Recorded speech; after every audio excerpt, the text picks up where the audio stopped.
Welcome to KRR kitchen. இன்றைக்கி நம்ம கிச்சனில் பார்க்க போகிற ரெசிபி நல்ல ஒரு அருமையான ரசம் ரெசிபி தான் பார்க்க போகிறோம்.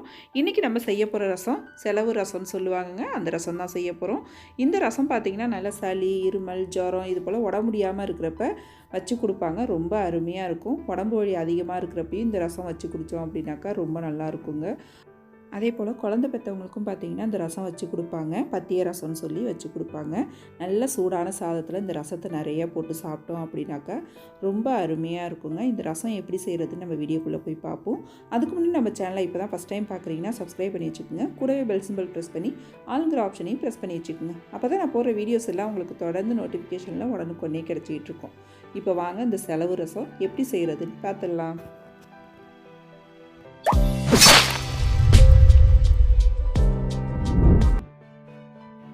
இன்றைக்கி இந்த ரசம் செய்கிறதுல பார்த்திங்கன்னா நம்ம புளி அப்புறம் தக்காளி எதுவுமே சேர்க்க போகிறது கிடையாது. ஒரு சில ஜாமான்களை வதக்கிட்டு அதுக்கப்புறம் தான் செய்ய போகிறோம். அதுக்கு பார்த்திங்கன்னா கடாய் வச்சு ஒரு 2 டீஸ்பூன் அளவுக்கு எண்ணெய் விட்டுருக்கேன். எண்ணெய் நல்லா காஞ்சதுக்கப்புறம் ஒரு சின்ன துண்டு பெருங்காய கட்டி சேர்த்துக்குங்க. பெருங்காய கட்டி இல்லைன்னா பரவாயில்ல, நம்ம ரசம் தாளிக்கும் போது சேர்த்துக்கலாம் பெருங்காயத்தூள் இருந்துச்சுன்னா. இப்போ பெருங்காயம் நல்லா பொரிஞ்சதுக்கப்புறம் பார்த்திங்கன்னா 2 டீஸ்பூன் அளவுக்கு மல்லி எடுத்து வச்சுருக்கேன், அதை சேர்த்துக்கிறேன். அதே போல் 1.5 டீஸ்பூன் அளவுக்கு ஜீரகம், 1.5 டீஸ்பூன் அளவுக்கு மிளகு சேர்த்துக்குங்க. நான் இன்றைக்கி சொல்கிற அளவுகள் பார்த்திங்கன்னா 4 பேர் சாப்பிட்ற அளவுக்கு சொல்லியிருக்கேன். நீங்கள் இதுக்கு கம்மியாக செய்யணும்னா கொஞ்சம் குறைச்சிக்குங்க, அதிகமாக செய்யணும்னா கொஞ்சம் கூட்டி செஞ்சுக்குங்க.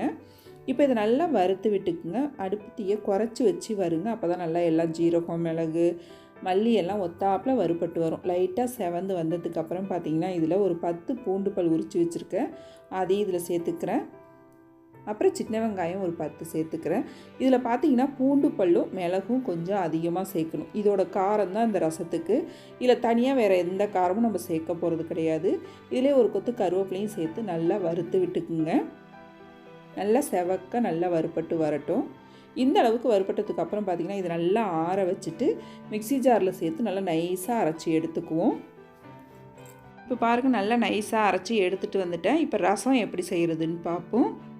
இதிலே நீங்கள் தக்காளி வேணால் ஒன்று, உங்களுக்கு புளிப்பு தேவைப்படுது அப்படின்னு நினச்சிங்கன்னா தக்காளி ஒன்று சேர்த்துக்கலாம். நீங்கள் சேர்த்து அரைச்சிக்குங்க. இது ரசம் ஒரிஜினல் ரெசிபி பார்த்திங்கன்னா அதில் தக்காளி புளி எதுவுமே சேர்க்க மாட்டாங்க. பத்திய ரசம் தான் இது சொல்லுவாங்க, சேர்க்காம தான் செய்வாங்க இது. இப்போ இந்த ரசம் தாளிக்கிறதுக்கு பார்த்திங்கன்னா அடுப்பில் கடாய் வச்சு ஒரு 2 டீஸ்பூன் அளவுக்கு தேங்காய் எண்ணெய் சேர்த்துக்குங்க. தேங்காய் எண்ணெய் தாளிப்பு குடிக்கும்போது இந்த ரசம் டேஸ்ட் நல்லாயிருக்கும். எண்ணெய் காஞ்சதுக்கப்புறம் 1 டீஸ்பூன் கடுகு உளுந்து சேர்த்து பொரிய விட்டுக்குங்க. ஒரே ஒரு வரமிளகாய் கிள்ளிட்டு சேர்த்துருக்கேன். ஒரு கொத்து கருவேப்பிலையும் சேர்த்து நல்லா கலந்து விட்டுக்குங்க. அதுக்கப்புறம் பார்த்திங்கன்னா நம்ம அரைச்சி வச்சுருக்க அந்த விழுதை இதில் சேர்த்துக்குவோம்.